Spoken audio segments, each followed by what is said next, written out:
Hi అండి, నమస్తే. Welcome to our channel పాకశాల. ఈరోజు వీడియోలో టమాటా నిల్వ పచ్చడి చేసి చూపిస్తున్నాను. ఈ పచ్చడికి అయితే ఎండతో పని లేదండి. చక్కగా మనం ఎప్పుడు కావాలంటే అప్పుడు ఈజీగా చేసేసుకోవచ్చు. టేస్ట్ కూడా చాలా బాగుంటుంది. టిఫిన్స్లోకి లేదంటే రైస్లోకి కూడా చాలా బాగుంటుంది టేస్ట్. ఒకసారి తప్పకుండా ట్రై చేసి చూడండి. ఈ పచ్చడి అయితే ఫ్రిడ్జ్లో పెట్టుకుంటే ఒక సంవత్సరం వరకు నిల్వ ఉంటుంది. లేదంటే బయట ఉంచుకుంటే ఒక 4 to 5 months వరకు నిల్వ ఉంటుంది. సో ఈ పచ్చడి ఎలా తయారు చేసుకోవాలన్నది ఇప్పుడు ఇక వీడియోలో చూసేద్దాం. ఫస్ట్ అయితే ఒక అర కేజీ వరకు టమాటాలు తీసుకున్నాను. వీటిని నీట్గా వాష్ చేసుకుని తడేమీ లేకుండా తుడిచి ఫ్యాన్ గాలికి కాసేపు ఆరబెట్టుకోండి. టమాటాలు చూడండి, మంచి కలర్ వచ్చి కొంచెం గట్టిగా ఉండేవి తీసుకోండి. మరి మెత్తడి తీసుకుంటే పచ్చడి త్వరగా పాడైపోతుంది. ఇప్పుడైతే ఒక 50 గ్రాముల వరకు చింతపండు తీసుకున్నాను. నిమ్మకాయ పెద్ద సైజులో ఉంటుంది కదా, ఆ సైజులో ఒక 50 గ్రాముల వరకు చింతపండు ఇది. వీటికి ఈనులు అవి ఉంటే తీసేసుకోవాలి. గింజలు ఈనులు అవి తీసేసుకుని ఇలా నీట్గా శుభ్రం చేసుకుని తీసుకోవాలి.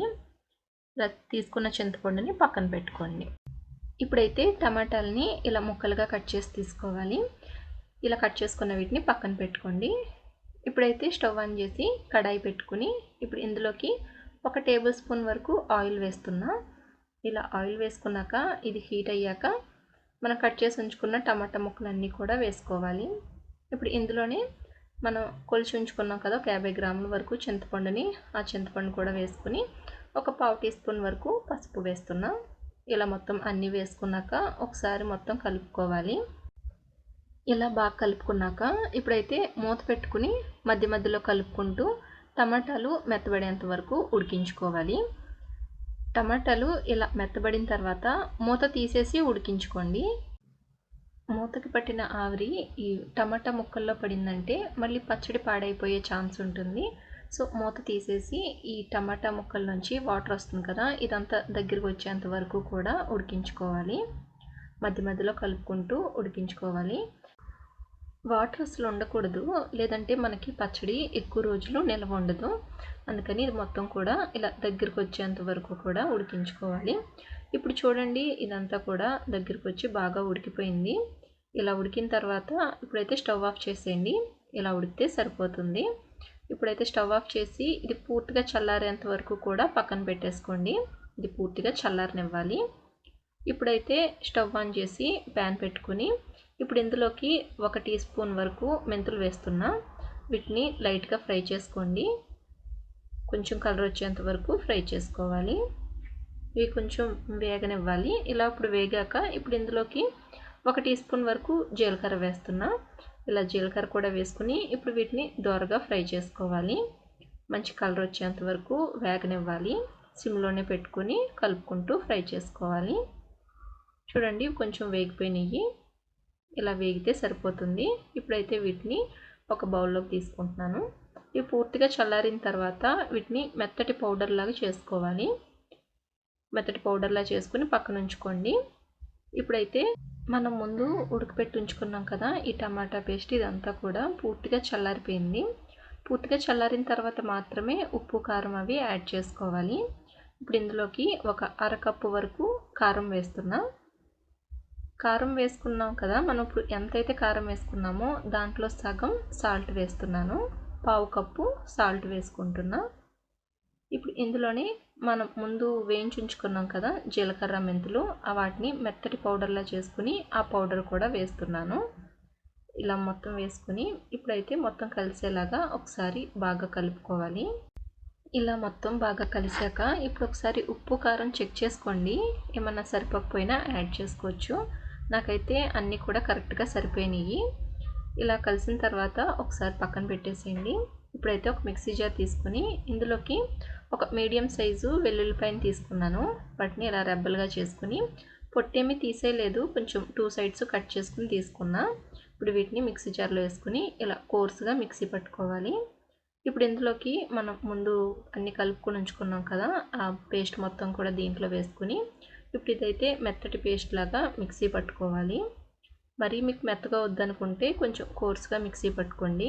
నేనైతే మెత్తటి పేస్ట్ లాగే మిక్సీ పట్టుకున్నాను. ఇలా పేస్ట్లా పెట్టుకుని దీన్ని అయితే ఇప్పుడు పక్కన పెట్టుకోండి. ఇప్పుడైతే స్టవ్ ఆన్ చేసుకుని ప్యాన్ పెట్టుకుని ఇప్పుడు ఇందులోకి తాలింపు కోసమని 1 కప్పు వరకు ఆయిల్ వేస్తున్నాను. మీరు నిలవ పచ్చళ్ళకి పల్లీల నూనె కానీ లేదంటే నువ్వుల నూనె కానీ వేసుకోండి, టేస్ట్ బాగుంటుంది. ఇలా ఆయిల్ వేసుకున్నాక ఆయిల్ హీట్ అయ్యాక ఇప్పుడు ఇందులోకి 1 స్పూన్ వరకు జీలకర్ర వేస్తున్నా. ఇందులోనే 1 స్పూన్ ఆవాలు, ఇందులోనే ఒక 7 నుంచి 8 వరకు వెల్లుల్లి రెబ్బలు కూడా వేస్తున్నాను. ఇందులోనే ఒక 4 నుంచి 5 ఎండుమిర్చిని తుంచి వేసుకుని వీటిని ఒకసారి ఫ్రై చేసుకుంటున్నా. ఇవి కొంచెం వేగాక ఇప్పుడు ఇందులోకి కొద్దిగా కరివేపాకుని కొంచెం కడిగి తడి లేకుండా తుడిచి ఆరబెట్టుకుని వేసుకోవాలి. ఇలా కరివేపాకు కూడా వేసుకున్నాక ఈ పోపు అంతా కూడా బాగా వేగాలి. ఇలా మొత్తం కూడా బాగా వేగిన తర్వాత ఇప్పుడు ఇందులోకి మనం ముందు పేస్ట్ చేసి ఉంచుకున్నాం కదా, అదంతా కూడా దీంట్లో వేసుకుని బాగా ఉడకబెట్టుకోవాలి. ఆయిల్ ఎక్కువగా ఉన్నట్టు అనిపిస్తుంది కానీ ఇది ఉడికే కొద్దీ సరిపోతుంది. మనకి సంవత్సరం అంతా నిల్వ ఉండాలంటే ఈ మాత్రం ఆయిల్ ఉండాలి. లేదు మనకి ఎక్కువ రోజులు అవసరం లేదు, కొన్ని రోజులు ఉంటే సరిపోతుంది అనుకుంటే కొంచెం ఆయిల్ తగ్గించి వేసుకోండి. ఆయిల్ ఎక్కువ లేకపోయినా కూడా నిల్వ ఉండదు పచ్చడి. ఉప్పు సరిపోకపోయినా కూడా ఎక్కువ రోజులు నిల్వ ఉండదు. ఇలా ఉడికించడం వల్ల కూడా మనకి పచ్చడి ఎక్కువ రోజులు నిల్వ ఉంటుంది. సో ఒక 5 నిమిషాల వరకు ఇలా కదుపుకుంటూ ఉడికించుకోవాలి. అప్పుడే మనకి పచ్చడి ఎక్కువ రోజులు నిల్వ ఉంటుంది. ఇలా ఒక 5 నిమిషాల వరకు సిమ్ టు మీడియం ఫ్లేమ్లో పెట్టుకుని ఈ పచ్చడిని ఉడికించుకోవాలి. ఇలా బాగా ఉడికిన తర్వాత ఇక స్టవ్ ఆఫ్ చేసేయండి. నేనైతే ఇక స్టవ్ ఆఫ్ చేసేసాను. పచ్చడి రెడీ అయిపోయింది. దీన్ని అయితే పూర్తిగా చల్లారనివ్వాలి. పూర్తిగా చల్లారిన తర్వాత మాత్రమే గ్లాస్ జార్లోకి కానీ లేదంటే జాడీల్లోకి కానీ పెట్టుకుంటే మనకి సంవత్సరం వరకు నిల్వ ఉంటుంది. లేదు బయట ఉంచుకుంటే మనకి ఒక 4 నెలల నుంచి 5 నెలల వరకు కూడా నిల్వ ఉంటుంది. సో ఇంతేనండి, టమాటా నిల్వ పచ్చడి రెడీ అయిపోయింది. ఒకసారి తప్పకుండా ట్రై చేసి చూడండి. టిఫిన్స్లోకి కానీ లేదంటే అన్నంలోకి టేస్ట్ అయితే చాలా బాగుంటుంది. ఒకసారి తప్పకుండా ట్రై చేసి చూడండి. ట్రై చేశాక మీకు ఎలా కుదిరిందో నాకు కామెంట్ సెక్షన్లో షేర్ చేయండి. వీడియో నచ్చితే లైక్ చేయండి, మీ ఫ్రెండ్స్కి అలాగే ఫ్యామిలీ మెంబర్స్కి షేర్ చేయండి. మా పాఠశాల ఛానల్ని కొత్తగా చూసినట్లయితే సబ్స్క్రైబ్ చేయండి. అలానే పక్కనే ఉన్న బెల్ ఐకాన్ క్లిక్ చేసినట్లయితే మేము పెట్టే ప్రతి వీడియో నోటిఫికేషన్స్ మీకు వస్తాయి. Thank you.